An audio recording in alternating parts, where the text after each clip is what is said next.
माता सीता को साक्षात महालक्ष्मी का स्वरूप माना जाता है। वे यदि चाहती तो रावण को उस समय ही भस्म कर देती जब वह उन्हें हरने आया था, लेकिन उन्होंने ऐसा क्यों नहीं किया? इसका कारण केवल एक था, राजा दशरथ को दिया गया वचन। कहा जाता है कि जब सीता जी अयोध्या में पहली बार ससुराल आईं, तो उन्होंने पूरे राज परिवार और ऋषि मुनियों के लिए स्वयं खीर बनाई। सभी को प्रेम पूर्वक परोसते हुए जब वे राजा दशरथ के पास पहुंची, तभी तेज हवा का झोंका चला। उस झोंके में एक सूखा तिनका उड़कर दशरथ जी की खीर में गिर गया। सीता जी ने यह देखा, परंतु इतने आदरणीय व्यक्ति के सामने खीर से तिनका निकालना उन्हें अनुचित लगा। वे चुप रहीं और बस अपनी दृष्टि से उस तिनके की ओर देखा। तभी वह तिनका धीरे धीरे हवा में उठा और पल भर में राख बन गया। माता सीता को लगा कि यह रहस्य किसी ने नहीं देखा, परंतु राजा दशरथ ने सब कुछ देख लिया था। वे समझ गए कि यह कोई साधारण स्त्री नहीं, बल्कि स्वयं शक्ति स्वरूपा लक्ष्मी है। उसी क्षण उनके मन में भय और श्रद्धा दोनों उत्पन्न हुए। बाद में उन्होंने सीता जी को निजी कक्ष में बुलाकर कहा, मैंने तुम्हारा वह चमत्कार देखा है और अब जान गया हूँ कि तुम कौन हो,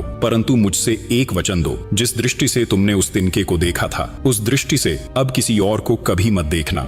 माता सीता ने पिता तुल्य दशरथ जी का आदर करते हुए यह वचन स्वीकार कर लिया, और यही वचन बाद में रावण के जीवन की रक्षा बन गया। जब रावण उन्हें हरकर लंका ले गया, तब भी वे चाहती तो उसे उसी क्षण भस्म कर देती, परंतु दशरथ जी को दिए वचन के कारण वे अपनी शक्ति का प्रयोग नहीं कर सकी। हर बार जब रावण उनके पास आता, तो वे बस एक तिनका उठाकर उसे घूरती और उसी तिनके में अपने क्रोध को समेट लेती। और जिसने जगत की सबसे महान शक्ति को वचन से बांध दिया था। जय सिया राम।